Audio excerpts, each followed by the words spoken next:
ફેબ્રુઆરી 2024ના રોજ લવ મધર અર્થ rally Narhari સર્કલથી Kala Ghoda circle સુધી નીકળી હતી, જેમાં કુલ 100 લોકોએ ભાગ લીધો હતો.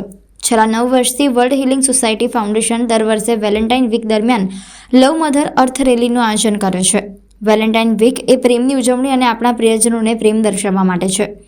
પૃથ્વી માતા આપણને શુદ્ધ હવા આપીને બિનશરતી પ્રેમ આપી રહી છે, વનસ્પતિ, પાણી અને જમીન. પરંતુ બીજી તરફ આપણે કાર્બન ઉત્સર્જન, વન નાબૂદી, જમીનનું પ્રદૂષણ, વાયુ પ્રદૂષણ, પાણીનો બગાડ, પ્રાણીઓની કતલ અને કુદરતી સંસાધનોનો નાશ કરીને તેને પર્યાવરણીય સંતુલનને નષ્ટ કરી રહ્યા છીએ.